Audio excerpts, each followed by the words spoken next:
10 de la noche con 35 minutos. Bienvenidos a Tolerancia Cero en este programa que es el último de esta temporada antes del descanso de verano. Saludo a todo el panel que está todo aquí reunido. Daniel Mansuy, muy buenas noches. Muy buenas noches, Mati. Macarena Lescornés, bienvenida. ¿Qué tal? Buenas noches. Y Daniel Matamala, bienvenido. Viene corriendo de las noticias, pero alcanzó a llegar.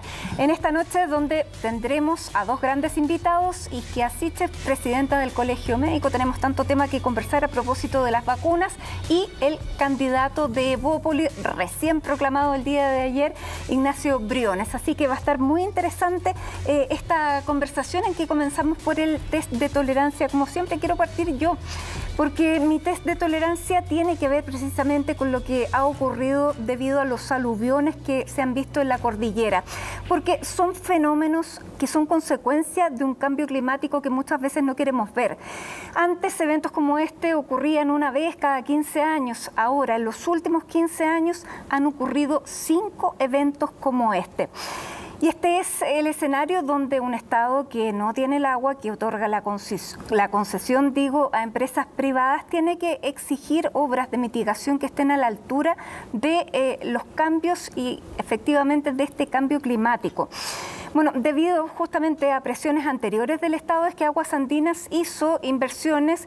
El año 2016 construyó estos 6 megaestanques que hoy día permiten tener esta autonomía de 34 horas, pero mañana a las 7 de la mañana vamos a ver si eran suficientes o no. A las 7 de la mañana tenemos que ver si se va a producir un corte en la región metropolitana, que a lo menos debiera durar 24 horas, podría durar 24 horas. Eso lo vamos a saber a las 7. Bueno, pero ¿qué se necesita hacer en un escenario donde el principal problema de Chile en relación al cambio climático es el agua, por sequía o por aluviones? Bueno, hay opciones para Aguas Andinas. Fíjense que, reporteando me dicen que hay pozos en la región metropolitana de los que podría sacar Aguas Andinas agua para la región metropolitana. Sin embargo, son inversiones aún más grandes todavía que esta construcción de estas mega piscinas, como las de Pirque. Y tienen también que hacer inversiones en su mantención. Fíjense que la Asociación de Canalistas del Maipo dice que Aguas Andinas pierde el 30% del agua que produce por filtraciones en los ductos, que no hace la mantención necesaria, y que si la hiciera, ellos no tendrían que ceder la parte que tienen que ceder del agua que tienen para el regadío a la empresa. Así que ahí hacen una denuncia seria y ponen a Aguas Andinas en una posición que se tiene que debatir entre lo que estamos viendo, entre la sequía y el cambio climático y los aluviones, donde se tiene que hacer esta inversión, que aparentemente, claro, con estas 6 megapiscinas era una inversión grande, pero lamentablemente no es suficiente. Y cuando está en manos de privado el agua, hay que ver que la gente además haga un uso razonable del agua, pero también que los que tienen la concesión hagan las inversiones necesarias. Tú vienes de ver todas las consecuencias que ha traído durante esta jornada. Sí, es importante eso, porque la última vez que tuvimos este debate, el 2016, efectivamente se han hecho inversiones. Si no se ha cortado el agua todavía en Santiago, es porque pasamos de 4 horas a 34 horas de suministro asegurado, sí, con estas megapiscinas que, por cierto, estamos pagando todos nosotros. Las cuentas de la luz, del agua, tienen un adicional del 2% por estas obras, y van a tener probablemente un 2 o 3% más con las obras para llegar a 48 horas de respaldo. Así que esto es una inversión que pagan las personas, pagan los habitantes de Santiago. Y es un avance, evidentemente. Estamos mejor que el año 2016, por algo no se ha cortado el agua todavía, pero sigue siendo insuficiente. Y ahí está esa delicada regulación que hay cuando un Estado entrega servicios tan importantes como la electricidad o el agua potable a un privado. ¿Cómo se hacen las reglas para que efectivamente estén los incentivos para hacer las inversiones, haya una regulación adecuada y además no haya una captura de los reguladores, que es algo que hemos visto lamentablemente muchas veces en Chile con la puerta giratoria y con el financiamiento de la política por parte de estas empresas reguladas? Entonces hay un equilibrio muy difícil que no sé si en Chile hemos logrado tener. Ha habido algunos avances, creo yo, en los últimos años, pero evidentemente falta todavía todavía para tener una regulación correcta de un sector tan clave como este para la vida diaria de los chilenos. No, y además que dentro de esa discusión, que también se dio el año 2013, cuando fue el primer evento que tuvimos de aluvión y cuando empezó el plan estratégico que nos ha llevado a las inversiones de ahora, que en ese minuto ahí nos dimos cuenta, o sea, el 2013 se enteraron que venía cambio climático, digamos, cuando ya llevábamos por lo menos una década vaticinando lo que se venía. Es decir, ya hay una discusión que llevamos atrasada y se nota y por eso estamos pagando esas consecuencias. Pero además también tiene que ver con la discusión de la rentabilidad que le permitimos a estas empresas, porque ellos, por supuesto, tienen todo el derecho de decir esto es inversión, es un negocio, somos privados, necesitamos rentabilidad. Y es una discusión que en Chile ha estado abierta durante tiempo, es decir, hubo una discusión hace 2 años atrás de cuánto se les iba a permitir, si el 7% que estaba establecido en las reglas o eventualmente se iba a bajar a un 6, a un 5. Pero hay ahí un tema también de hasta dónde podemos nosotros como Estado exigirle a un privado eventualmente que deje algunos intereses, legítimos intereses que tiene por la necesidad de inversión y además como ellos dicen, esto está recién comenzando. Yo creo que hay un punto que tú lo tocabas, Matilde, que creo que es súper importante, que muchas veces estas discusiones tienen que ver también con quizás pequeñas medidas que tienen que ver con el ahorro de agua, en los cuales no se ponen los acentos muchas veces, y es ahí realmente donde muchas veces nos jugamos el futuro de el poder tener agua en los próximos 50, 60 años, que es lo que nos estamos jugando. Sí, es un gran tema y es muy interesante tocarlo en esta óptica porque tenemos el problema, digamos, ¿no? Porque es una empresa privada. Pero claro, no podemos darle al mercado el agua de una ciudad tan grande como Santiago ni de ninguna ciudad, digamos. Por tanto, son muy finas y es muy relevante cómo poner reglas exactas para que la empresa privada, siguiendo sus propias reglas también, pueda hacer algo en este sentido. Pero es muy delicado si es que el Estado no se quiere hacer cargo, que también tiene sus dificultades grandes, que el Estado se haga cargo, cómo fijar reglas para que los privados puedan hacerlo bien. Y una segunda cosa, cómo irá a impactar esto si es que se corta el agua o no, lo que tiene una consecuencia sanitaria más o menos grande sobre la vacunación que parte esta semana, digamos, si puede tener efecto o no. Es algo vamos a preguntarle eso a Isquia.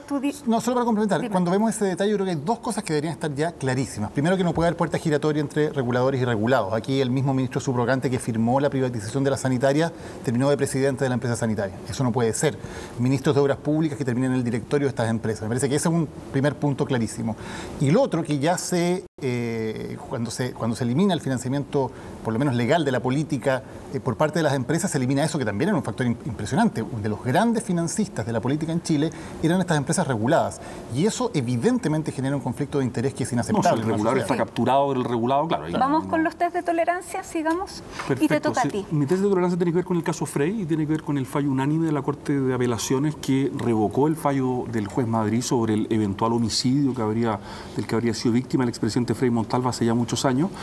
Y tiene que ver sobre todo con 2 cosas. Una, sobre la velocidad de algunas reacciones que dicen, bueno, esto es injusto, esto no podría ser así, y que ponen acento en la siguiente argumentación, perdón.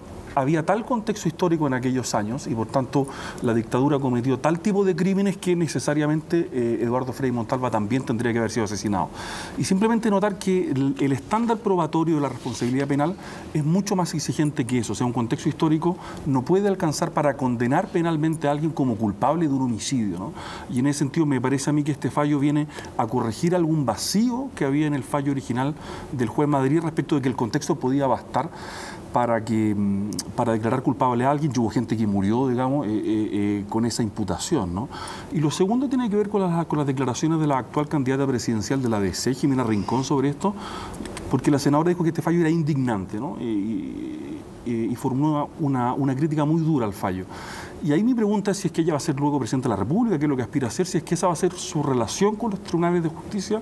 Yo no esperaría que fuera un poquito más moderada a la hora de evaluar y juzgar cuando no le guste el fallo de algún tribunal. Muy bien. Daniel Matamala, tu test de tolerancia. Sí, quería hablar de la brutal pérdida de poder que está teniendo el gabinete, que es tradicionalmente el gran centro, el motor del poder político en Chile. Sebastián Piñera lleva 62 ministros en 1067 días, un récord absoluto, lleva menos de 3 años y ya es un récord absoluto desde la vuelta a la democracia. De hecho, está cerca de alcanzar los 72 ministros que tuvo Allende en sus 1103 días en el poder.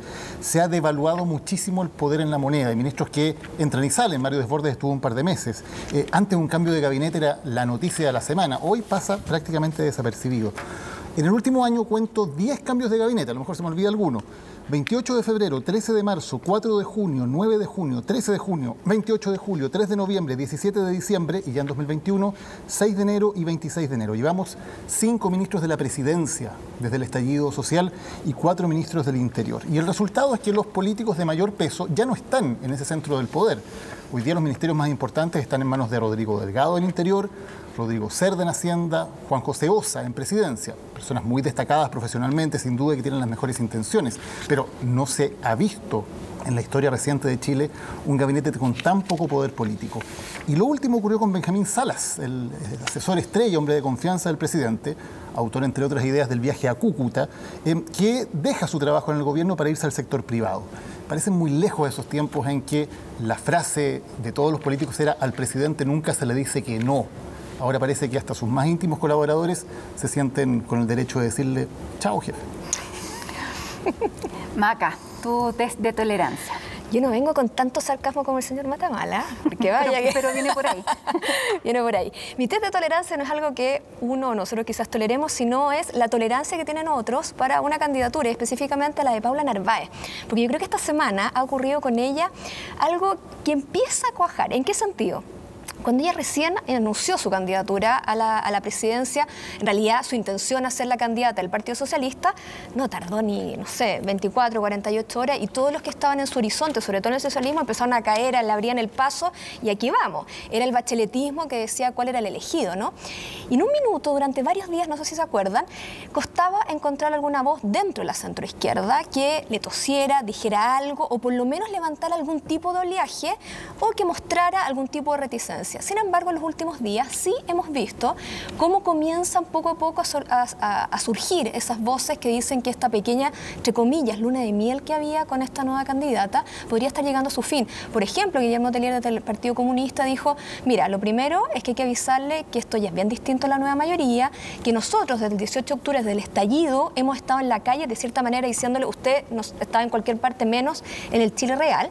Y también es interesante, y ahora también engarzando lo que pasa hoy día con las primarias del Partido por la Democracia, que ya supimos que ganó el actual presidente de la colectividad, Heraldo Muñoz, como candidato, es que habría una suerte de compromiso, por lo menos intención del Partido por la Democracia, de darle algún tipo de pelea a Paula Narváez, es decir, de no entregar tan rápidamente el timón. ¿Por qué? Porque las encuestas, las cuales hemos tenido noticias hace muy poquito, todavía no la marcan de manera notoria, o por lo menos nadie dice que es un desembarco que ha arrasado en cuanto a las preferencias. Por lo tanto, yo creo que es interesante poner ojo a lo que va a pasar, lo que muchos creían que era llegar y un paseo triunfal, tipo como llegaban las tropas romanas, entraban a Roma así de manera entre los vítores, parece que no va a ser así. Como la vuelta de Bachelet, cuando volvió Bachelet fue efectivamente así, ¿no? En Anda era, claro, que ni siquiera toca el original de esta candidatura, así que yo entendí bien que todo funcionara así, pero claro, en la medida en que no marcan las encuestas va a tener más problemas, va a tener que decir más cosas. Y a mí me interesa sobre todo de ella escucharle, porque ella quiere, no sé si resucitar la nueva mayoría, de hecho que quiere hacer algo nuevo, ¿no? Pero fue ministra de ese gobierno y se identifica con el segundo gobierno de la expresidenta Bachelet, un diagnóstico de por qué la nueva mayoría fracasó, ¿no? Porque ella quiere volver a hacer algo parecido y bueno, eso ya se intentó y le fue mal, esa coalición voló por los aires. Entonces uno quisiera que ese mundo, y ella personalmente también, nos diera una explicación de por qué fracasó la nueva mayoría y por qué no habría de fracasar de nuevo si es que repiten exactamente el mismo libreto, ¿no? Y fracasó con la lideresa original, que era Michelle Bachelet, no con la designada, con la sucesora, que es Paula Narváez, que yo creo que tiene muchos méritos y tiene que desplegarse todavía, tiene que explicar qué es lo que quiere hacer, pero hasta ahora ha tenido un despliegue más bien conservador, diría yo, ¿no? Más bien tratando de no cometer errores, algo que, claro, tenía plena lógica cuando lo hizo hace 8 años Bachelet, ¿no? Que su campaña consistía básicamente en no cometer ningún error porque partía ganando. Paula Narváez parte de cero en términos de encuesta, entonces no puede ser tan conservadora y va a tener que salir a jugarse. Y en los 2 minutos que nos quedan, porque nos quedan muy pocos minutos, ¿qué debiera hacer Paula Narváez, que ya puede estar conquistando una parte de lo que queda del Frente Amplio? Porque la mitad, por lo menos, una parte importante de Revolución Democrática, cuando Miguel Crispi dice que sí, que se podría abrir a votar por Paula Narváez, da a entender que el partido está absolutamente dividido, porque la otra mitad, con la presidenta, está muy puesto con Daniel Jadue, así que ahí también podría producirse una escisión y una parte que no la ve con tanta mala cara de esta revolución democrática podría terminar saliéndose y terminando el partido.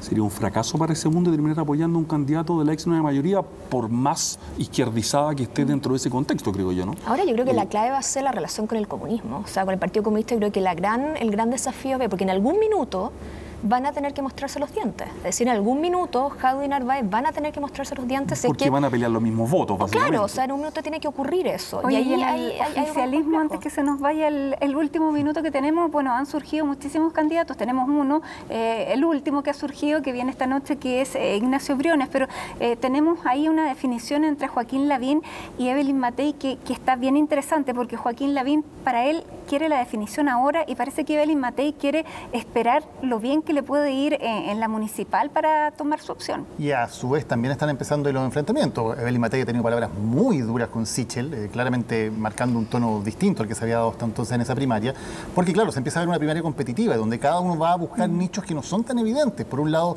Sichel aparece como el candidato del centro por su historia política que viene de la democracia cristiana, pero ojo, a él lo están apoyando sectores de la derecha más dura, de la derecha empresarial que estuvo liderando la campaña del rechazo.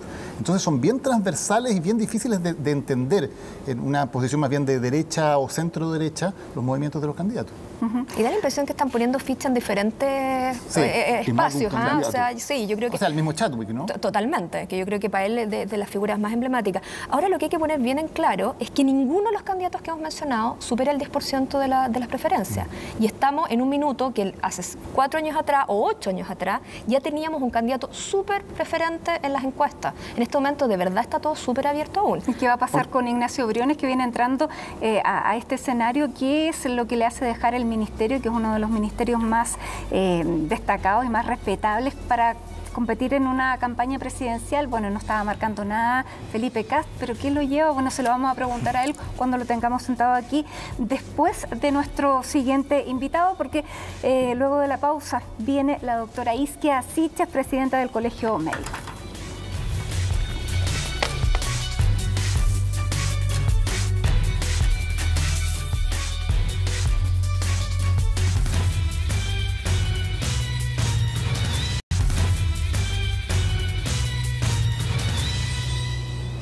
Dentro de esta primera semana de febrero comienza la vacunación de acuerdo a los planes del gobierno. De eso y más queremos conversar con la presidenta del Colegio Médico, Isquia Siches. Bienvenida, doctora. Muchísimas gracias por acompañarnos esta noche aquí en Tolerancia Cero. Muy buenas noches a todos y a todas. Muchas gracias por la invitación. Doctora, estamos preocupados porque en este escenario de vacunación estamos también con esta emergencia del agua potable. Mañana a las 7 de la mañana vamos a saber si efectivamente se corta o no por al menos 24 horas en la región metropolitana. ¿Cómo podría afectar la falta de agua al proceso de vacunación? Bueno, lo primero es que estamos en medio de una pandemia y el lavado de manos ha sido una de las estrategias preventivas fundamentales. No contar con agua potable, sin duda, es una gran preocupación transversal para el proceso. Espero así sea, que el miércoles esto ya esté resuelto, particularmente porque también tenemos que tomar esas medidas de lavado de mano en torno a las distintas aglomeraciones que pudieran ocurrir iniciando el proceso. Espero que no afecte lo más mínimo, pero en la contención o en la acumulación de las propias vacunas no debería ser algo que afectara directamente. Más allá que en los recintos donde vamos a recibir personas, si no hay agua potable disponible, no podemos abrir ni los centros de salud, ni sin duda los estadios o los colegios, porque hay que tener sistemas sanitarios disponibles. Complicado. Doctora, hablemos de la vacunación. Nada más conocer los calendarios que dio el Ejecutivo de la vacuna hace algunos días atrás. El Colegio de Enfermeras fue bastante duro y dijo lo siguiente: lamentamos la difusión del calendario de vacunación elaborado centralmente sin informar ni consultar a quienes tenemos experiencia en campañas de vacunación. Esta improvisación implica grave riesgo para los objetivos y metas esperadas cuando se requiere apoyo y confianza de la ciudadanía. ¿Ustedes en el Colegio Médico respaldan estas palabras? ¿Están de acuerdo? Bueno, hemos reflexionado harto y hemos hecho un esfuerzo sustantivo por en este proceso, no ser una de las voces más críticas, sino que intentar subirnos a este carro y colaborar. Sin duda, un plan de vacunación centralizado sin analizar la realidad que viven los territorios, los municipios, la capacidad que tiene cada CEFAM y cada comuna de vacunación, me parece que quizá le pasó una mala pasada a la ansiedad del gobierno de poder disponer de la vacunación. Pero creo que ese no es el punto central hoy en día. El punto central es que el país completo, los alcaldes, los territorios, los distintos personal de salud y particularmente las enfermeras que históricamente se han hecho cargo de los programas nacionales de vacunación, tenemos que intentar ponernos de acuerdo, y en esa línea creo que tengo que reconocer que he visto una apertura por parte del Ejecutivo. Después de conocer el calendario, evidentemente nosotros y muchas otras entidades planteamos que era necesario un aterrizaje y poder flexibilizar un poco este calendario que conocemos, porque en 4 días vamos a tener que vacunar a más de 580.000 personas. ¿Y este último calendario a usted le satisface? ¿Cree que se va a poder lograr la logística necesaria para...? Lo que se nos ha señalado es que esta planificación va a tener un aterrizaje desde los centros de atención primaria con los municipios en torno a una microplanificación y que es flexible.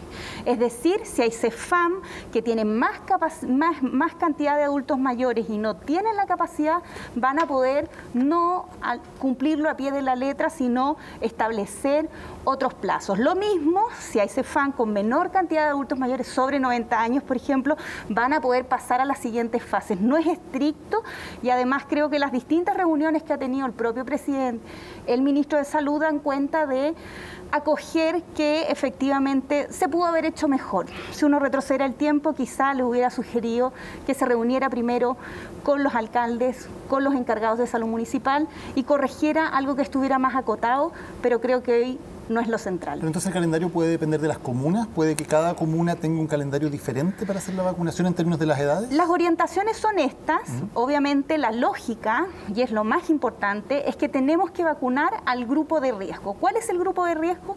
Mayores de 60 años. ¿Por qué? Porque si analizamos cuáles son las personas que se han muerto en nuestro país, los más de 24.000 fallecidos que tenemos, el 84% de ellos tienen más de 60 años. Ese es el factor de riesgo vital, importantísimo. Y esos son los dos focos, personal de salud y mayores de 60. ¿Cómo ir desde los más añosos a los más jóvenes? Porque evidentemente hay un orden, pero es súper importante que el personal crítico, bomberos, profesores, todos grupos súper importantes, comprendamos que la estrategia se basa en proteger a este grupo que es el más vulnerable y la forma más efectiva de lograr una buena implementación de la política pública. Y siendo precisamente el grupo de 60 años más importante, ¿entendió usted esta especie de contradicción que se dio en que primero el ISP aprueba la vacuna Sinovac, en principio para todos los grupos de edad, pero por recomendaciones de algunos miembros del Consejo Asesor, el Ministerio de Salud dice que solamente se va a aprobar hasta los 59 años de edad, y luego después de un par de días cambia la decisión y ahora la vacunación de adultos mayores está basada precisamente en la vacuna Sinovac? ¿Entendió usted qué pasó ahí? ¿Por qué se produjo esa información que es contradictoria? A la gente le cuesta entender eso. Hemos estado preguntando, entiendo yo que fue un problema a nivel del Ministerio de Salud, porque la autorización del ISP, el documento final que emitió el ISP fue que efectivamente estaba aprobada desde los mayores de 18 años sin tope de edad.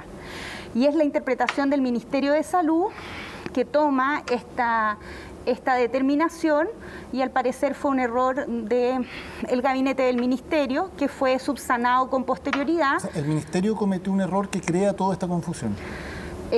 La información que yo manejo es esa, y justamente es por lo mismo que con posterioridad los distintos expertos de nuestro país, que merecen toda el respeto del Colegio Médico de Chile, hicieron todos los énfasis para que esto se pudiera remediar y para que las vacunas que estaban disponibles, los más de 4 millones de vacunas, no fueran a grupos de menor riesgo, sino que efectivamente fueran a focalizarse en los mayores de 60 años, porque todos sabíamos ya en ese momento que no íbamos a tener más vacunas de Pfizer disponibles en el país. Ahora, dentro de esta vacuna de la Sinovac, hay un grupo de la FENATS de Temuco que dijo que no se iban a vacunar porque les parecía que no tenía la calidad suficiente, y que eso venga de un grupo que sea el grupo de la salud, más allá que no sean médicos, alerta a la población cuando vemos que las encuestas más de un 40% todavía tiene resquemores respecto a vacunarse. ¿Qué se le puede decir? Lo primero es que a todas aquellas personas que tienen dudas, creo que los medios de comunicación, los expertos, el colegio médico, tenemos que acoger esas dudas e intentar resolverlas una por una. Esclarecer que los procesos que se han cumplido en nuestro país dan la seguridad de que cumplimos con y tenemos disponibles 3 vacunas en este momento autorizadas que son seguras e eficaces. ¿Tienen diferencias? Tienen diferencias. Pero en el contexto mundial que vivimos como país, tenemos que comprender que tenemos que tomar estrategias que nos permitan evitar muertes y hospitalizaciones graves. Hoy día la estrategia que tenemos disponible son 4 millones de dosis de vacuna Sinovac, que particularmente en el grupo de mayores de 60 años puede significar una reducción sustantiva, y así esperamos que ocurra en los próximos meses en la cantidad de el grupo que más se muere y se hospitaliza en Chile. Y eso debe ser comprendido por todo el equipo sanitario, por toda la ciudadanía y particularmente de los televidentes que hoy día nos están viendo y pertenecen a este grupo de riesgo. Nos ha escrito mucha gente, es que soy hipertensa, diabética, me da mucho miedo vacunarme. Bueno, el riesgo mayor hoy día es morirse contagiado o tener una hospitalización grave por COVID-19. Muchísimo mayor que alguno de los eventos adversos que ha sido reportado por cualquiera de las 3 vacunas disponibles. ¿Cómo evalúa usted entonces la gestión del gobierno en el capítulo vacunas y el ministro París en particular, más allá de los errores que ya ha dicho? Si tuviera que ponerle una nota, digamos, usted en diciembre advirtió, ojalá no farandulicemos el tema de las vacunas. ¿Le parece que el gobierno ha caído en eso? ¿No ha caído en eso? ¿Le pondría alguna nota? Creo que se podría haber hecho mucho peor de lo que se ha hecho. Creo que han moderado y agradezco que se haya escuchado en parte el mensaje del colegio médico de no vacunar el primer vacunado a alguien de la farándula, sino que concentrarnos en el personal sanitario, tener un mensaje claro. Siempre las cosas se pueden hacer mejor, pero tal como lo dije en el calendario, creo que el punto hoy día no son las diferencias. Yo en marzo del año pasado, en La Moneda, dije un mensaje al país que creo que hoy día es necesario repetirlo.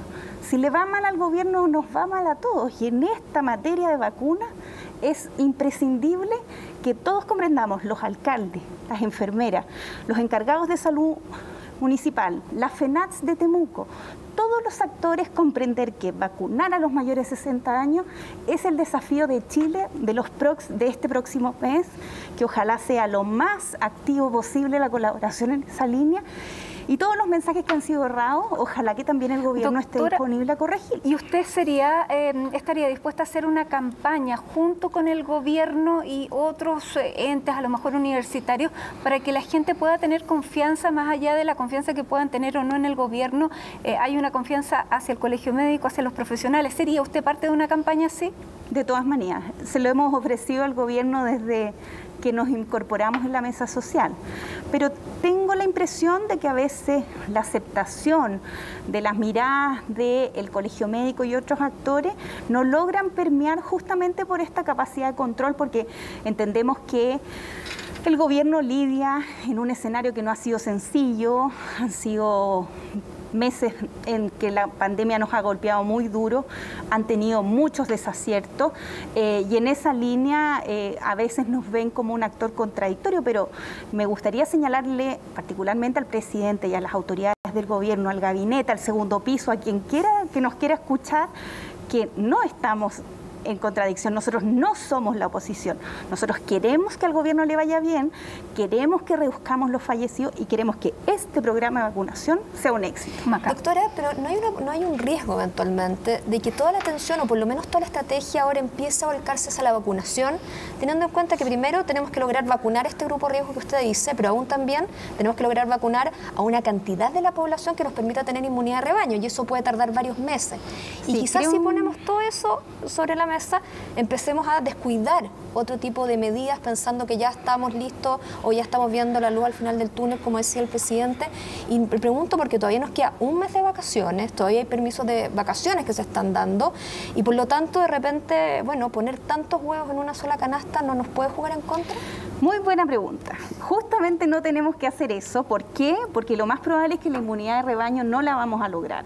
Tanto porque no vamos a poder vacunar a todo el porcentaje de vacunación de la población que queremos, como también porque desconocemos la efectividad in vivo en la sociedad de estas vacunas en particular que van a estar disponibles en nuestro país. Doctora, ¿no la vamos a lograr nunca? ¿O en el plazo que el gobierno ha dicho? Es un escenario abierto.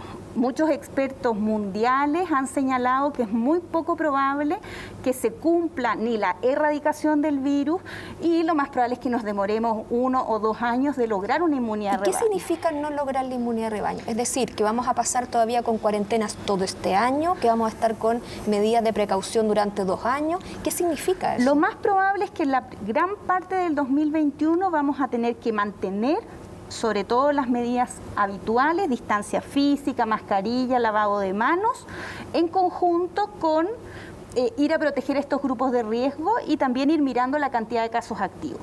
Pero si logramos reducir el uso de las camas críticas, la cantidad de fallecidos, sin duda, las medidas más activas, como por ejemplo las cuarentenas, los confinamientos, van a ser menos probable que se tengan que implementar. ¿Y cuándo podríamos empezar a ver efectos de la vacuna eventualmente? Y estoy pensando, por ejemplo, lo que está ocurriendo en Israel, que Israel es de los que más rápido empezó a vacunar y ya hay algunos indicios que por lo menos la transmisión del virus y sobre todo lo más importante, el estrés en camas críticas les estaba bajando. Si es que logramos vacunar a la población crítica de aquí a marzo, como es lo que pretende el gobierno, y eventualmente tener a 5 millones de personas vacunadas en el primer trimestre, ¿cuándo podríamos empezar a ver efectos, sobre todo en lo que es la instalación hospitalaria, que quizás es lo más crítico? Bueno, Israel es justamente donde estamos mirando todos para poder ver cómo. Una clave es que Israel no es solamente vacuna, sino que se ha mantenido todas las otras medidas. Y en eso creo que es muy relevante no abandonar algo que nunca nos ha resultado mucho, que es la estrategia de testeo, trazabilidad y aislamiento. Ahí todavía nos queda mucho espacio de crecimiento, tenemos que mejorar los protocolos y sobre todo prepararnos para el retorno de los viajeros, tanto internacionales como los que tenemos distribuidos a lo largo de todo el país, porque si no, marzo igual puede tener un impacto sustantivo. Y en esa línea esperamos que la organización del gobierno, junto al aporte de los distintos expertos, pueda lograr que el mensaje de vacunas, que es muy relevante, no desdibuje la estrategia de base y las personas mantengan y no se quiten la mascarilla o no se empiecen a reunir o no empiecen a hacer más fiestas clandestinas que las que hacen, porque si no, todo el esfuerzo que hemos hecho empieza a caer en vano. O sea, ¿en marzo podríamos ver un efecto de la vacuna? Esperamos nosotros, tal como ha pasado en Israel, como por ejemplo que tú señalas, que ojalá ya tengamos, aparte de este grupo, que es el grupo que tiene más impacto en la red sanitaria, con algún nivel de inmunización y empezar a ver resultados. Dani, obviamente esperamos también sumarnos al barco de los optimistas en este desafío sin abandonar las estrategias estructurales. ¿Qué evaluación hace el permiso de vacaciones anunciado por el gobierno hace unos meses, que algunos alcaldes lo han criticado mucho? Se discutió, entiendo yo, en el ministerio si es que bajarlo o no bajarlo y finalmente se mantuvo. ¿Qué evaluación tiene usted de esa medida en particular? Nosotros nunca fuimos muy partidarios, lo clarificamos, le pedimos al gobierno evaluarlo, sobre todo por el aumento en la movilidad y porque veníamos con muy malos indicadores en la fecha de diciembre. Nos pareció una estrategia aventurada y eso se suma a que estábamos en un momento en que estaban apareciendo las nuevas variantes en el mundo. Quizá no era la mejor medida o haber analizado formas de paliar la distribución territorial de las personas, porque hemos visto el impacto de los viajeros en algunos lugares donde hoy día aceptar viajeros donde no hay capacidad de camas críticas es una locura, no solamente por el COVID. Aumentar la movilidad, alguien que se atropella, que se accidenta, cualquier cosa sin duda sobrecarga más la red y para nosotros ha sido muy difícil lidiar con esa decisión y hemos visto cómo el gobierno la ha ido dilatando mes a mes. Me imagino que en la última semana de febrero van a plantear su reevaluación, para lo cual sin duda gran parte del país ya va a haber resuelto sus vacaciones. ¿Cree que va a ser posible volver al colegio en marzo? Difícil pregunta. No sé si vieron a Angela Merkel hace muy poco reevaluando su medida. Creo que es aventurado. Lamentablemente, entendiendo los números que tenemos de dosis, una estrategia importante sería la vacunación de los profesores. No sé si vamos a llegar a esa cantidad de vacunas para esa fecha. Por eso, lo primero, y es lo que no nos han cumplido desde mayo, creo, del 2020, la mesa de educación. Sentar a todos los actores, vital. fase 1. Fase 2 es que tenemos que sopesar como sociedad los riesgos y beneficios de la apertura de los colegios. Quizá bajo modalidades parciales, con menos riesgo, con indicadores claros. Eso no ha ocurrido y eso es fundamental, pero me llama mucho la atención que como país tengamos abiertos los malls y no podamos abrir un colegio. Eso habla un poco de la precariedad también de nuestras prioridades. ¿Pero qué evaluación y eso hacen deberíamos de haber hecho un poco de análisis más profundo. Porque alcanzamos a tener algunos meses abiertos los colegios el 2020 y por lo menos por lo que daban las cifras no hubo particularmente casos o brotes muy específicos en los colegios. Da la impresión que se manejó bastante bien. ¿Tienen ustedes la misma evaluación? ¿Qué es lo que sacan de eso? No tenemos los datos pormenorizados, pero en influenza ese fue uno de los factores. Tener indicadores locales de colegios para poder decir hay un brote, bueno, en realidad ese colegio se cierra, pero hoy día contamos con otra cosa que es la subjetividad, no solamente de la opinión pública, sino de esos padres, de esos profesores y de esos estudiantes, 3 actores esenciales que hay que alinear para poder lograr un retorno a clases, si no la estrategia va a fracasar. Sí. Usted decía algo que me parece muy importante, que decía, no puede ser un país donde podemos abrir los malls, pero no podemos abrir los colegios, con lo relevantes que son, con la tremenda brecha educativa que se está ampliando todavía más este año para los niños más vulnerables de Chile. ¿No le parece que el Colegio de Profesores ha sido demasiado cerrado en este tema cuando dicen que incluso, aunque se vacunara a los profesores, igual habría reticencia a volver a clases? ¿No ha faltado también un poco más de colaboración desde ese lado, que es fundamental para poder tener una estrategia? Puede ser, pero me parece que el mayor error ha sido del gobierno. Aquí creo que el no montar la mesa es algo que yo no le perdono al gobierno. Yo lo he dicho, creo que 100 veces en cada una de las minutas que ha hecho el Colegio Médico ha sido solicitar una mesa de diálogo, porque es lo mínimo que uno tiene que hablar con el personal que va a estar expuesto también. Esos profesores tienen temor de contagiarse, porque los niños sabemos que en general tienen una evolución bastante buena, tienen el riesgo de contagiar a sus, sobre todo en la familia extendida, a sus abuelos, que Chile tiene una composición familiar distinta que los países europeos, pero creo que él no podría culpar al Colegio de Profesores sin hacerme cargo antes de la tremenda responsabilidad que ha tenido en gobernar políticamente el tema del conflicto de la apertura de colegios del propio gobierno. ¿El toque de queda es una medida sanitariamente efectiva? Difícil pregunta. ¿Por qué? Porque, bueno, los mayores contagios, por lo menos de los datos, que tampoco lo hemos tenido pormenorizado y también los he pedido de forma reiterada en la mesa social, es donde se realizan los brotes. Al parecer, el 60% son brotes en reuniones familiares o sociales. El toque de queda limita en parte esas reuniones sociales. Ustedes van a trabajar y se van a las 6 a la casa y no se reúnen con otras personas. Si no hay toque de queda, nos reunimos con esas personas. Parece una medida contraproducente. Creo que al mismo tiempo que la evaluación del colegio, eso requiere un análisis y una mirada también, porque las personas, y creo que nos tenemos que hacer cargo de eso como sector salud, porque a veces nos ven como los dictadores sanitarios, de que las personas ven que sus responsabilidades se mantienen, siguen apretados en el metro, siguen yendo a trabajar, van a oficinas a pesar de que tienen las condiciones para el teletrabajo, sus empleadores igual los obligan a ir, mientras que para las actividades de aire libre, los permisos en los parques, el propio toque de queda, no hay apertura. Entonces creo que hay que reanalizar, tal como se hizo en su momento el plan paso a paso, con la mirada de este agotamiento. Doctora, para analizar esas medidas. Usted nos describe, llevamos casi un año, vamos a cumplir un año del manejo de esta pandemia, y parece que seguimos en lo mismo de que la mesa social, por lo que usted me dice, no tiene información, no les entregan los datos, no es posible hacer un análisis pormenorizado de las medidas que toma el gobierno. ¿Seguimos en lo mismo? Lamentablemente creo que sí, y creo que es necesario que también la opinión pública comprenda que, por lo menos desde el Colegio Médico, nosotros participamos 2 veces a la semana en estas reuniones, pedimos información que a veces no se entrega y muchas de las cosas que se han implementado seguimos sabiéndolas después de tiempo.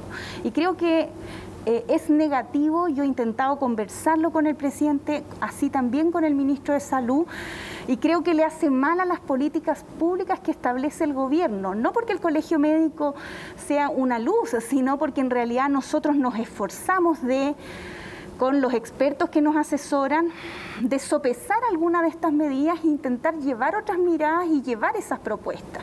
Y tal como pasó en el análisis de la Fiscalía, nosotros tenemos en nuestras minutas el respaldo de las propuestas y de las dudas y el desfase también de las respuestas que ha tenido el gobierno. Todas estas acciones se van a tener que evaluar en algún momento.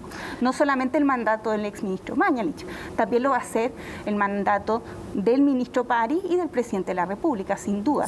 ¿Cuándo se van a evaluar en algún momento? ¿A qué se refiere? A como todo lo tenemos que evaluar, todas las políticas públicas para poder mejorar el enfrentamiento de futuro de una próxima pandemia.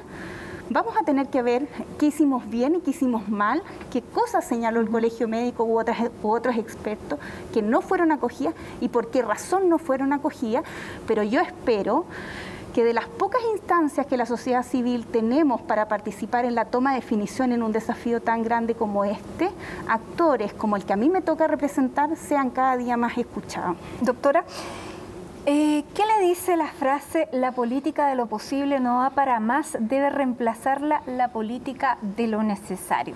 Lo dijo Paula Narváez esta semana. Sí, bueno, creo que se hace cargo de la frase que quizá a uno le queda como emblema de lo que fue el gobierno de la concertación o en ese episodio. Me imagino que es un esfuerzo de intentar desmarcarse de un saco que me imagino es pesado para ella en torno a poder mostrar algo de novedad viniendo de un sector. ¿La identifica? La frase en particular creo que sí, que requiere un análisis de las necesidades que existen en el país en la actualidad. Creo que esta pandemia, la rudeza que ha tenido y el estallido social tiene que hacer reflexionar a todos los candidatos presidenciales en qué es lo que vive la gente de a pie realmente en este Chile y qué espera, y no intentar desplazar esas necesidades, porque creo que esas necesidades son muy tangibles y que finalmente han hecho sucumbir en esta percepción como de rabia con un país y no en un ánimo más constructivo. ¿Y la representa la candidata que lo dice o no? Bueno, hoy en día hemos visto muchos candidatos, algunos en tatuajes, otros en motos, cosas así, pero no he visto nada de programa. Y yo soy bien pragmática. Creo que la discusión hoy día no vamos a elegir este año al mejor compañero, vamos a elegir al presidente o presidenta de Chile. Y creo que la invitación a todos mis conciudadanos sería preocuparnos de lo relevante, de las ideas, del programa, y no a una campaña de popularidad ni a una encuestocracia, sino que realmente, y particularmente en áreas de salud, nosotros vamos a estar ahí fiscalizando los programas sanitarios, porque en salud, con todo lo que nos ha pasado, con lo que ocurrió en el San Borja, con lo que la pandemia y tantas cosas, en salud los programas tienen que ser impecables y nosotros ahí vamos a pedir el más alto estándar. Doctora, se nos acabó el tiempo, le queremos dar las gracias que haya venido aquí a Tolerancia Cero y bueno, le deseamos la mejor de las suertes durante este comienzo de año con la vacunación, con la pandemia, con el embarazo que tiene. Así que muchísimas gracias doblemente por venir y siga junto a nosotros porque al regreso de comerciales viene Ignacio Briones, candidato presidencial de Evópolis.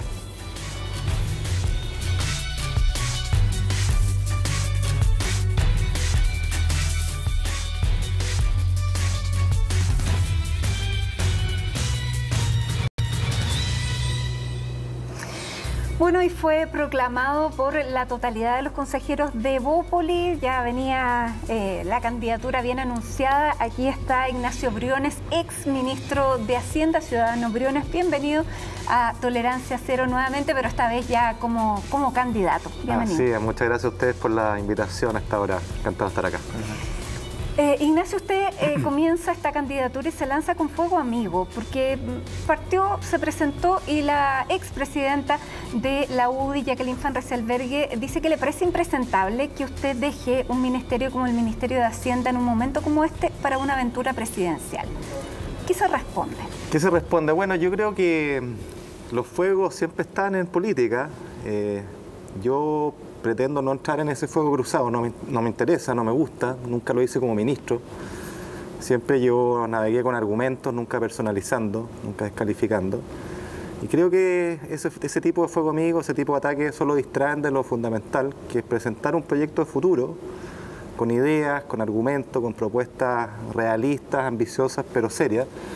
Y creo que nadie debiera lamentarse, por el contrario, debiéramos saludar todos que haya varios candidatos en Chile Vamos que estén compitiendo lealmente, ojalá con un fair play y con ideas y con propuestas. Así que yo nunca me he referido a ese tipo de calificaciones ni lo voy a hacer. Pero esta candidatura se adelantó porque estaba pensada inicialmente, tengo entendido, para después del 11 de abril.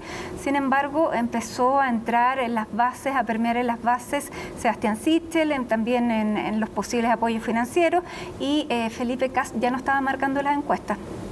No sé si se adelantó o no. Esto es algo que a mí me habían planteado a fines del año anterior. Yo nunca había dado una respuesta definitiva, era como algo que sonaba, que las bases del partido lo pedían. Pues la verdad es que se aceleró con la bajada de Felipe, eso no es algo que pueda manejar yo, uno no maneja los tiempos en la política y tuvo que tomar una decisión más rápida. Pero además con un convencimiento muy profundo y con el apoyo del partido que fue unánime ayer. O sea, acá vamos con mucha energía, con mucha mística, con mucho entusiasmo y con grandes equipos de jóvenes, rostros nuevos, diversos. Queremos una contribución al país, queremos ganar. Lo que le sacan en cara a personas como Jacqueline Van Rysselberghe es que usted, por decirlo de esa manera, dejó votado al gobierno, dejó a medio camino una labor muy importante como ministro de Hacienda en la mitad de la peor crisis económica de los últimos 40 años en Chile, con una reforma previsional que parecía que podía alcanzarse un acuerdo y al salir usted queda nuevamente postergada al menos hasta marzo. Esa es la crítica fundamental, si era el momento para que un ministro de Hacienda en medio de una crisis tan grande se fuera del gobierno. Mire, esa crítica se responde de dos maneras. En primer lugar, hay que tener a la vista que todos los instrumentos, todos los mecanismos, todas las herramientas, la batería de herramientas que tenemos para enfrentar esta crisis fueron diseñadas y desplegadas el año anterior. A mí me tocó aprobar 28 leyes en el Congreso, me tocó tomar más de 50 medidas económicas y sociales, diseñamos y desplegamos la ley de protección del empleo, el ingreso familiar de emergencia, el FOGAPE 1, FOGAPE 2, el bono y el préstamo solidario clase media, entre muchas otras medidas. Entonces, esa batería está ahí y está disponible y está activada, y estoy seguro que Rodrigo Cerda, quien además no solo es un gran profesional, sino que conoce bien el ministerio, tiene todo lo necesario para desplegarlo. Esa es la primera cuestión. O sea, esa batería está ahí, fue diseñada, los equipos de Hacienda junto con otros ministerios nos sacamos la mugre para dejar eso activado y por lo tanto creo que esa es una primera parte de la respuesta. Respecto a pensiones, yo siempre planteé muy de frente, con mucha honestidad, que esta es una reforma difícil y la prueba está en que en distintos gobiernos no hemos sido capaces de avanzar en esta materia.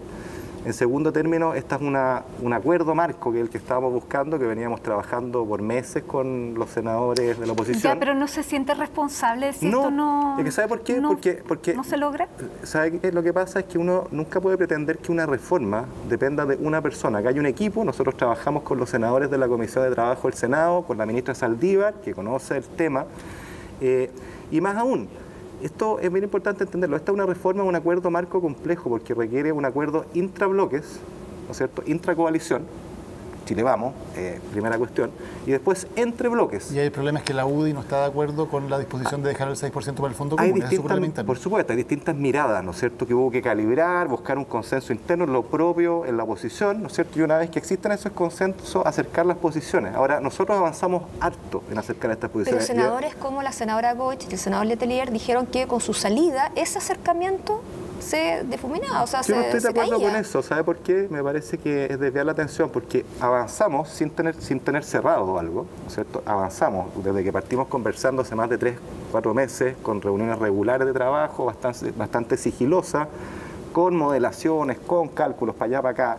La verdad es que le dedicamos mucho tiempo con la ministra Saldívar a esto y acercamos posiciones y estamos en un momento que hay que abrochar esto, ¿ya? Es un proceso y hay un equipo y una institucionalidad detrás para avanzar en aquello. Ojalá se logre, honestamente. Yo creo que contribuí fuertemente junto a la ministra, junto a los parlamentarios a acercar estas posturas y ahora estoy seguro que Rodrigo Cerda tiene las capacidades para poder abrochar esto y ojalá se logre. Pero le costó salir del gobierno porque uno lo escucha y dice, bueno, usted se fue feliz, no tuvo ningún sentimiento encontrado, No. porque hay algo extraño en que un ministro de Hacienda en una crisis salga, ¿no? Mire, sí, o claro. no le parece, a lo mejor no está de acuerdo con esa tesis, digamos, pero... No, a ver, sí, claro que me costó porque primero me gustaba mucho mi trabajo. ¿Ah? A mí siempre me preguntaban, oye, ¿cómo tú mantenías la cabeza fría y la calma? Porque me gustaba la pega, honestamente, me gustaba, nos tocó trabajar muchísimo, yo trabajaba 16 horas todos los días, pero lo hacía feliz, me levantaba todos los días feliz. Teníamos grandes equipos, muy horizontales en la forma de trabajar, con mucha mística. Ya, pero ya se fue. Y eso, claro, entonces obviamente que cuesta, ¿no? Pero la decisión última tiene que ver con un convencimiento profundo de que tenemos un desafío país, que estamos viviendo un punto de inflexión, no solo por el proceso constituyente, que es fundamental, sino que también por los eventos de octubre. Acá tenemos que dibujar los próximos 30 años, lo que está en juego es cómo lo vamos a hacer. Y si vamos a ser exitosos en ese camino, yo quiero contribuir con la misma seriedad que tuve como ministro de Hacienda, con políticas públicas serias, con propuestas serias, reformistas, ambiciosas, pero con seriedad. Creo que no me puedo restar de ese momento. Ignacio Felipe Kast, fundador de su partido, dijo que su gracia es que de alguna manera es un antipolítico. ¿Cuál es la gracia de ser un antipolítico para alguien que quiere ser presidente de la República, para alguien que dice que uno de los peores riesgos que hemos tenido, y así ha sido su discurso, es los populismos, precisamente el discurso que sacan los populismos es ser antipolítico? ¿Cuál es la gracia que usted fuera antipolítico? Yo creo que Felipe, hay que preguntarle a él, pero yo creo que lo que quiso decir ahí es que yo soy un político quizás presenta una forma distinta de hacer las cosas, pero yo reivindico plenamente a la política, creo que es esencial recuperarla, creo que es esencial volver a creer en la política. Es fundamental para la democracia y en ese sentido quien es un candidato presidencial de un partido evidentemente está haciendo política, así que ahí me acomoda mucho. O sea, ¿no fue un buen piropo el que le tiró Felipe Kast? Yo creo que lo que quiso decir que es un político que quiere presentar las cosas distintas, que está dispuesto a hipotecar popularidad por hablar las cosas con honestidad, de frente, ¿no es cierto?, poniendo siempre argumentos delante de una hoja de ruta ambiciosa, pero que sea realista, que sea creíble. Creo que ese es el punto, porque lo que vemos muchas veces es que los políticos tienen una predilección por la inmediatez, por el cortoplacismo, y creo que Chile hoy día se juega un punto de inflexión, un momento fundamental de su historia, donde podemos construir un segundo momento muy relevante en lo social y en lo económico, y si eso requiere decir a veces cosas impopulares, pero con convicción y argumento, bueno, bienvenido a ser antipolítico en ese registro. Exministro, y le voy a preguntar algo al Ministerio de Centro precisamente. Hay una foto que a lo mejor a usted no le va a servir mucho en la campaña, que es la foto donde usted aparece en el Congreso junto a Sebastián Sichel, entonces ministro también, celebrando que habían logrado vetar que el ingreso familiar de emergencia no fuera de 80.000 pesos y se quedara solo en 65.000. Dieron la pelea y lo celebraron como un gran triunfo. ¿No creen que se equivocaron muy fuertemente al hacer eso? Mire, hay muchas fotos. Generalmente cuando uno saca proyectos adelante, los celebra, los saluda, no es que haga una fiesta. Y yo creo que lo relevante, Daniel, es que nosotros hemos tenido un aprendizaje en la pandemia, un aprendizaje rápido. La prueba está en que poco más de un mes después de esa foto que tú señalas, y producto de un acuerdo que ahí me tocó encabezar y tuve el honor de encabezar, que fue el acuerdo del 14 de junio, mejoramos significativamente el ingreso familiar de emergencia, llevándolo hasta umbral de hasta 100.000 pesos, pero sobre todo la principal diferencia, diría yo, fue que logramos generar un acuerdo marco para navegar la pandemia en los próximos 24 meses. Claro, pero para mucha gente quedó la imagen, y quiero ver si usted considera justificado o no, de que usted era el obstáculo para no entregar ayuda más rápida y llegar a las personas con ayuda social más eficiente. No, eso es algo que no sé quién ha tratado de instalar esa idea. De hecho, la prueba, en contrario a lo que tú señalas, es que la gran diferencia del IFE 1 y el IFE 2 no fue el monto, no fueron los 65 versus los hasta 100.000. Hasta 100.000 es importante porque hay personas que les llegaba, no sé, si tenían un ingreso de 30.000 o 40.000, les llegaba el complemento de 100.000. La gran diferencia, y donde yo jugué un rol muy importante, y el ministro Monkeberg, que sucedió a Sebastián Sichel, los dos empujamos con mucha fuerza a ampliar el universo de personas. Ahí estuvo la clave. El primer ingreso familiar de emergencia llegó a poco más de 3 millones de personas. El segundo ingreso familiar de emergencia terminó llegando a más de 8 millones de personas. Y eso hubo que hacer un esfuerzo grande para limar los baches que hay en el Estado, para que la llave corriera, ¿no es cierto?, y poder llegar a más personas. ¿Quién era el más duro ahí para no subir el monto? ¿Usted o el exministro Sichel? Mire, nosotros somos un equipo y yo no voy a apelar a nadie. Creo que todos tenemos que hacernos cargo de nuestra responsabilidad. Lo único que yo le puedo decir es que posterior a ese primer ingreso familiar de emergencia, ¿cuál fue el gran cambio? Producto de un acuerdo que nosotros empujamos y que a mí me tocó encabezar. ¿Usted trabajaba bien con el ministro Sichel? Trabajamos bien, sí, trabajamos bien. ¿Tienen buena relación? Teníamos ámbitos distintos, pero volver al punto, o sea, creo que veamos los hechos. Después de ese IFE, el gran cambio, ¿cuál fue? Ampliar la cobertura del IFE. Pero siguió siendo insuficiente a tal punto que después vino el retiro del 10%, en el cual, y le quería preguntar, ¿usted no cree que hubiera sido mejor que el Estado se pusiera con más dinero en ese momento, en vez de que ese dinero finalmente hubiera llegado a los bolsillos de los chilenos y pudiera volver atrás? Yo creo que el retiro del 10%, siempre lo he sostenido y lo vuelvo a sostener, es una excusa decir que esto fue por el IFE. Y es una excusa por varias razones que parecen bastante obvias o claras, ¿no? En primer lugar, los órdenes de magnitud de un retiro no tienen nada que ver, no conversan con la realidad de la pérdida de ingresos del país. Hemos tenido retiros por casi 30.000 millones de dólares. La pérdida de ingresos de las familias chilenas está en torno a los 7.000. O sea, los chilenos no necesitaban ese dinero. Si usted me dice, no estoy diciendo eso, lo que estoy diciendo es que aquellos que dicen que esa plata la habría puesto el Estado, yo les digo de dónde saco esa plata y muéstreme algún país que en transferencias directas haya puesto 30.000 millones de dólares, porque lo que yo sí le puedo decir es que producto de este esfuerzo, de estas mejoras, de los acuerdos, Chile, ¿qué es lo que hizo? ¿Qué es lo que hizo el gobierno y qué hicimos como país? Desde que partió la crisis, en promedio hemos hecho transferencias monetarias directas a las familias por 1.000 millones de dólares mensuales, ¿ya? Y cuando usted quiere tener ese número en perspectiva, comparémoslo, por ejemplo, con lo que fue la mejora del pilar solidario del 2019, que fue aplaudido como una tremenda reforma, la más importante luego de la creación del pilar por la presidenta Bachelet. Eso costaba 1.000 millones también, pero 1.000 millones de dólares al año. Ya, entonces, ministro, pero no va a comparar una reforma específica en un sector de pensiones con la mayor crisis económica y social y de desempleo en Chile en los últimos 40 años. Lo que yo le digo es que los órdenes de magnitud de lo que ha hecho el Estado de Chile son tremendamente relevantes, no hay que minimizarlos. De hecho, tan relevantes son que, de acuerdo al Banco Mundial, de acuerdo al Fondo Monetario Internacional, de acuerdo a organismos externos, no del gobierno, Chile es el país que más recursos ha movilizado en esta pandemia. Entonces, claro, puede ser insuficiente, dado el calibre de esta crisis, ¿ya? Pero creo que acá es fundamental tener los números arriba de la mesa, tener los hechos objetivos arriba de la mesa. El otro día el Latinobarómetro mostraba una encuesta, ¿no es cierto?, en la cual 1 de cada 2 chilenos recibió algún tipo de ayuda al Estado en esta crisis. Puede ser insuficiente, pero por favor, no digamos que esto es poco o nada. Y eso no es una justificación para el retiro. Mire, 30.000 millones de dólares son 2 veces el presupuesto anual de educación. Es la mitad del presupuesto nacional de un año, de un presupuesto normal. Entonces, la verdad es que eso Hablemos no es... como candidato, porque ya pasó el ministerio. Está bien. El diputado Es que ¿sabe lo que pasa? Mire, y por eso que acá yo siempre he dicho, voy a hablar siempre con mucha honestidad, porque para mí como candidato no me costaría nada darme vuelta a la chaqueta y empezar a criticar una gestión en la cual me tocó participar un gobierno. Y eso no lo voy a hacer. Hablar con honestidad, ser muy leal y reivindicar las cosas que se han hecho. Ser el escudero? Y también ser sujeto a la crítica. Yo siempre he estado abierto a la crítica, pues es la única manera de mejorar. Ignacio, ¿y usted va a ser el escudero del gobierno y del presidente Piñera? Yo no voy a ser escudero de nadie. Yo lo que voy a hablar es con honestidad. Cuando haya cosas que son críticas, que son atendibles, y yo siempre lo he hecho, las vamos a recoger. Siempre lo he hecho. Pero Ignacio, pero también quiero valorar las cosas que hemos hecho. Acá el esfuerzo país que hemos hecho es enorme, es significativo. Pero no es una mochila muy pesada la que tiene usted, y se lo pregunto porque Evópoli en un minuto, básicamente entre el ex ministro Blumel y usted, tenían todo el peso político de un gobierno que tiene la popularidad en el suelo, que usted mismo dice, no nos entienden, no sé qué, no sé cuánto, y ahora usted aparece como de los más leales al gobierno. ¿Eso no es una mochila sumamente pesada para una candidatura? Yo creo que no, ¿sabe por qué? Por 2 razones que están ligadas. En primer lugar, porque al gobierno le tocó lidiar con 2 crisis que no estaban en los planes de nadie. Los eventos post-18 de octubre, el estallido y luego la pandemia. Y por lo tanto el programa de gobierno naturalmente se desdibujó. Entonces cuando me hablan del legado, bueno, hoy día el legado tiene que ser navegar esta emergencia. ¿Usted va a hacer un gobierno de continuidad del gobierno Piñera? Es que no tiene sentido hablar de continuidad, porque la continuidad sería sobre este legado construyo la continuidad. Pero el tema es que acá tenemos cambios estructurales, 2 choques estructurales, que lo que nos animan, y por lo menos a mí lo que me anima, es hacer una propuesta de futuro.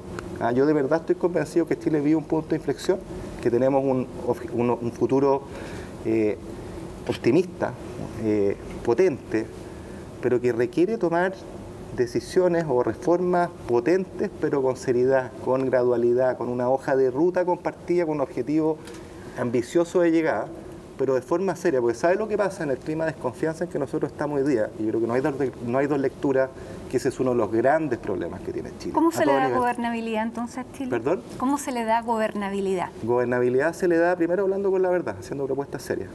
de frente con las personas, haciendo una hoja de ruta ambiciosa, con una estación de llegada ambiciosa en lo económico y lo social, y explicando con mucha seriedad, mire, lo vamos a recorrer así, lo vamos a recorrer juntos. ¿Y cómo no se le da gobernabilidad? Mire, cediendo a las ventas de humo, cediendo a la inmediatez, porque esa venta de humo, ¿qué es lo que significa? Significa hacer promesas que no se pueden honrar. ¿Quién está vendiendo humo? Y eso desafecta expectativas. Mire, yo creo que en la pandemia hemos visto muchos elementos, y lo hemos visto también fuera de Chile, que sugieren que la demanda por inmediatez es un riesgo grande. Y creo que los desafíos que tenemos son de tal calibre que uno tiene que huir de esa inmediatez, fijar una mirada larga, levantar la mirada e invitar a los chilenos a recorrer las reformas potentes que necesitamos. En eso yo no me pierdo. Acá hay que hacer reformas sociales, hay que hacer reformas económicas. ¿Para qué? Para volver a creer. Para volver a creer en la política, para volver a creer en el mercado. Usted tiene un primer desafío que es una primaria de Chile Vamos, donde hay otros 4 candidatos que llevan más tiempo desplegados, todos ellos marcando más que usted en las encuestas, que todavía no aparece en las encuestas para nada.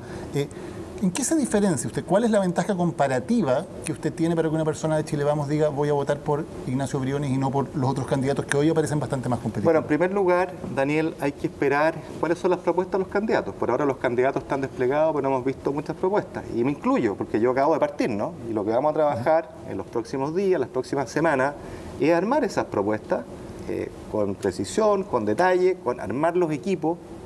Que quiero tener diversidad regional, quiero tener gente joven, quiero tener mujeres, muchas mujeres, ojalá sea paritario todo el equipo, ese es el objetivo.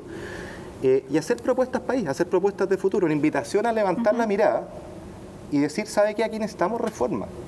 Acá no es para mantener el statu quo, es para comprarse problemas, es para chocar con ciertos grupos de interés, porque necesitamos acometer reformas. ¿Y cuáles serían ustedes las primeras 2 reformas? Espérate, que Daniel lleva mucho rato atrás. Sí, yo quiero hacer una pregunta. El diputado Undurraga calificó al Partido Republicano como un partido de ultraderecha, populista y ultramontano. ¿Usted está de acuerdo con esa descripción? Yo creo que es un partido de bien a la derecha, en eso estoy de acuerdo. Creo que hoy día lo que el país necesita es una mirada más centrista que los extremos. Necesitamos dialogar, necesitamos convencernos. ¿Y por qué firmar un pacto con ellos entonces? Necesitamos generar acuerdos. Mire, ese pacto, como se ha explicado, fue un pacto extraordinario para la constituyente. Pero es raro si usted considera un partido, yo entiendo que ni ultraderecha, ni populista, ni ultramontano, dicho por un Evópolis, son características positivas. Entonces, algo que representa tantos males juntos, bueno, firmar un pacto con ellos suena extraño, ¿no? Lo que diga Francisco es su opinión, digamos, pero acá las decisiones se toman a nivel institucional. A mí no me tocó participar de esa decisión. ¿Pero lo habría firmado si es que hubiera estado? Sí convengo que es un partido que está en el sector extremo de la derecha, y creo que lo que el país necesita es más diálogo, más acuerdo, y eso implica una visión más centrista desde la idea de la centro-derecha. ¿Y habría firmado ese pacto si usted hubiera estado ahí? Es que no, mira, es que de nuevo, creo que las decisiones no son personales, las decisiones son institucionales. A mí no me tocó estar ahí, no me tocó pronunciarme sobre aquello. Pero si le hubiera tocado pronunciarse, ¿habría estado a favor o en contra? Pero si usted me pregunta, ¿estamos de acuerdo con un pacto electoral para lo que viene? Yo le digo, no, a mí no me siento cómodo con ese pacto electoral. Me parece que lo que está es lo que se firmó, lo que se acordó, y se dijo claramente, los presidentes de los partidos sí lo expresaron, que ese pacto, ese acuerdo llegaba ahí y no hay otro. Pero no se siente cómodo con este pacto. Yo no me siento cómodo con los extremos. Me parece que los extremos son dañinos para nuestro diálogo, y lo digo los extremos en general. Tampoco me siento para nada cómodo con otros extremos como el Partido Comunista. Claro, porque su partido no contribuyó, digamos, a ningún acuerdo. Se han restado de todos los acuerdos, incluyendo el acuerdo constitucional. Entonces yo estoy convencido que lo que Chile necesita es acuerdo. A mí me tocó, cuando decían antes, tramitar y aprobar 28 leyes, todo eso supone acuerdo, supone diálogo. Yo creo que ese es el camino. ¿Pero usted participaría en una primaria en la que estuviera José Antonio Kast, por ejemplo? A mí no me gustaría participar de una primaria donde estuviera José Antonio Kast. ¿Pero estaría dispuesto a hacerlo aunque no le guste? ¿Bajo ciertas circunstancias? No me gustaría. Hoy día yo me atengo, Daniel, a lo que han dicho los presidentes de los partidos, que es no va a haber un pacto electoral de primaria. José Antonio Kast ha sido opositor al gobierno de Chile Vamos, y yo me quedo con eso. En una primaria no participa un partido que ha sido opositor a ese sector. Algunas preguntas cortas sobre Constitución. ¿Usted cree que tenemos que modificar el régimen político de la discusión constitucional? ¿O le gustaría ser presidente bajo un sistema parecido al actual? Yo creo que hay una discusión súper relevante, donde nosotros tenemos que hacer que el régimen de gobierno converse con el sistema electoral. Hoy día tenemos el peor de los equilibrios, que es un sistema presidencial muy fuerte, con un sistema electoral proporcional, que lo que hace es que los gobiernos, quien quiera sea, no puedan desplegar sus programas de gobierno.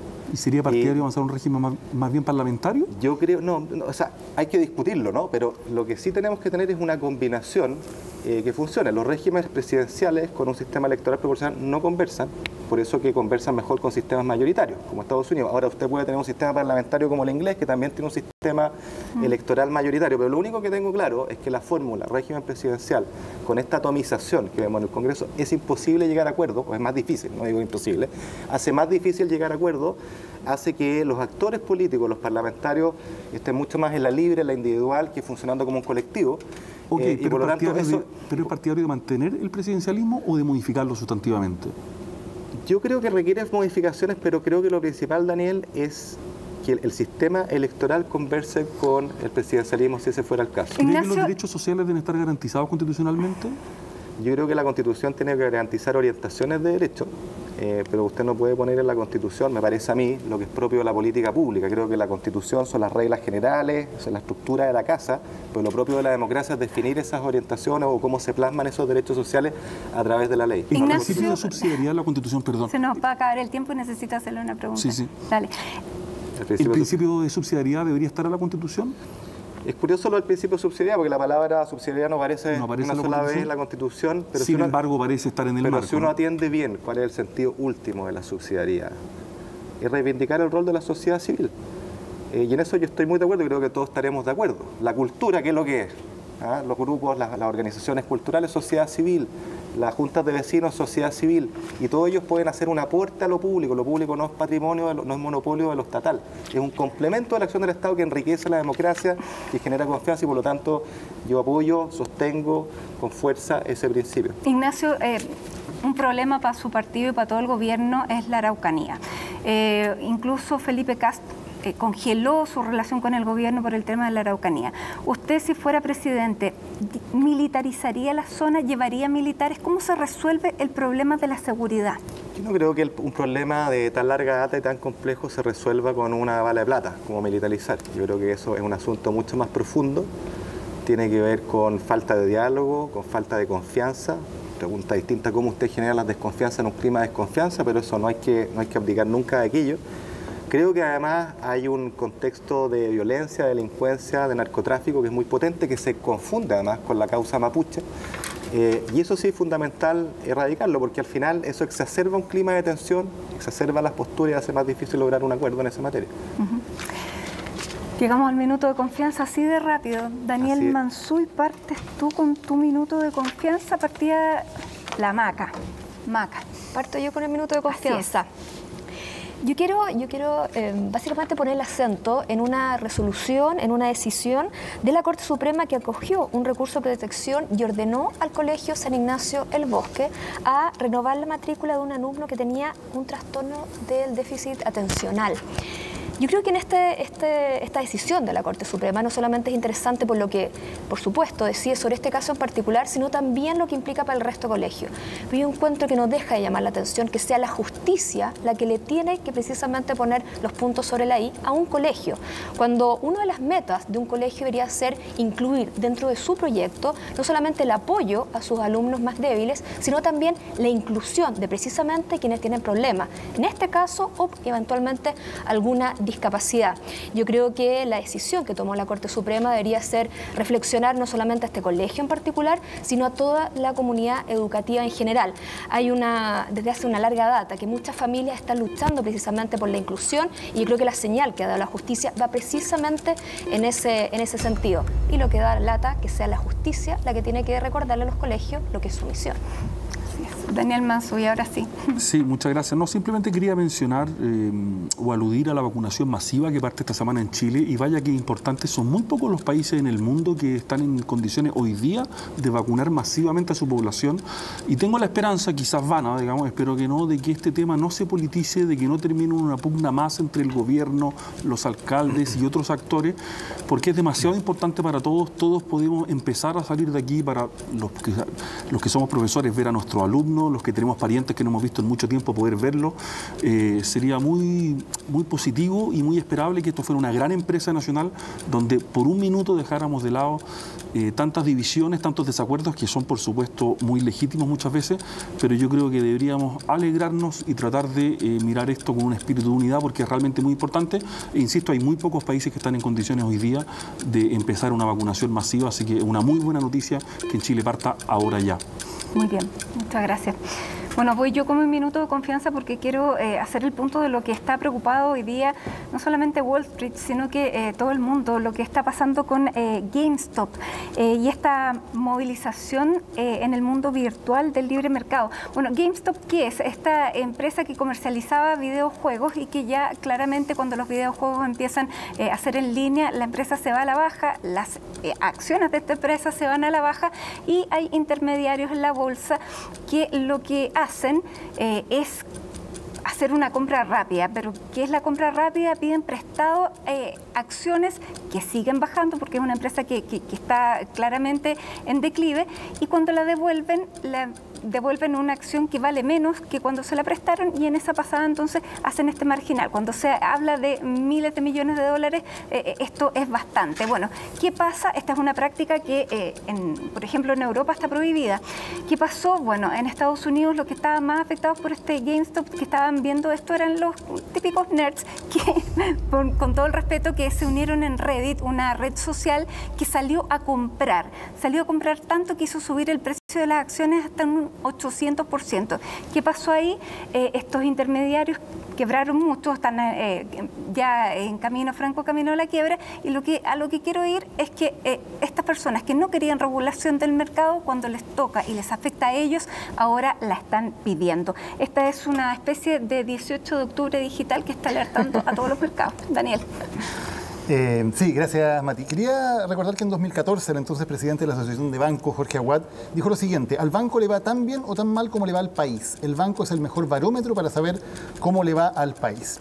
Tal vez ustedes vieron en los últimos días un titular que parece darle la razón, que dice que las ganancias de los bancos bajaron en este año 2020. Pero cuando uno ve el detalle, el que hayan bajado significa que los bancos ganaron solo 1.590 millones de dólares durante este año 2020 en Chile. Es un fenómeno que es mundial y que muestra una vez más, de manera muy dramática este año, el desacople entre dos economías. Por un lado, la economía real que sufre, empresas productivas que quiebran, pymes que están con el agua al cuello, trabajadores que pierden sus empleos, y por otro lado, una economía financiera, de bancos, de Wall Street, de apuestas, que sigue estando muy fuerte. Se desacoplan de alguna manera. Lo vimos también con el ranking de billonarios de Forbes, donde los billonarios chilenos aumentan sus patrimonios durante un año tan difícil. Es complicado cuando estas economías se desacoplan, cuando algunos parecen vivir en un mundo muy distinto al mundo real y cuando, como en el casino, parece que la banca nunca pierde. Ignacio. Tengo mi minuto, gracias. Yo en este minuto quiero hacer una invitación. Quiero hacer una invitación a volver a creer en Chile. Yo, como les decía en la entrevista, estoy convencido que enfrentamos un punto de inflexión. Nos jugamos mucho, nos jugamos los próximos 30 años. Es cierto que estamos viviendo varios cambios, pero yo creo que estos cambios son tan desafiantes como la posibilidad de construir un futuro auspicioso, con un crecimiento más inclusivo, con la posibilidad de volver a encontrarnos, volver a confiar, volver a creer en nosotros, creer en las personas, creer que podemos tener un Estado acorde al siglo XXI y no uno que se quedó en el siglo XX, creer que podemos tener mercados más competitivos, de cancha pareja, que no sean percibidos como un juego de cartas marcadas, con sanciones exigentes a quienes deshonren las reglas, porque eso mina la confianza. Creer en las personas, en sus sueños, ¿no? En que podemos tener reformas sociales muy potentes que las necesitamos, no solo por un tema de legitimidad y cohesión social, sino que también como un vehículo para poder tener este crecimiento que Chile necesita, que tiene que ser robusto, que tiene que ser inclusivo. Muy bien, muchísimas gracias, Ignacio. Y con esto estamos ya cerrando el programa de Tolerancia Cero. Muchísimas gracias por participar en esta última edición de esta temporada, porque viene este descanso estival para reencontrarnos en marzo. Así que Daniel Mansuy, Macarena Lescornés, Daniel Matamala, que tengan un excelente periodo de descanso, no sé si de vacaciones, igual Ignacio Briones y ustedes también en sus casas, cada uno que nos está viendo hasta ahora. Nos reencontramos, por cierto, en marzo. Muchísimas gracias por su compañía en esta temporada. Muy buenas noches. Buenas noches. Buenas noches.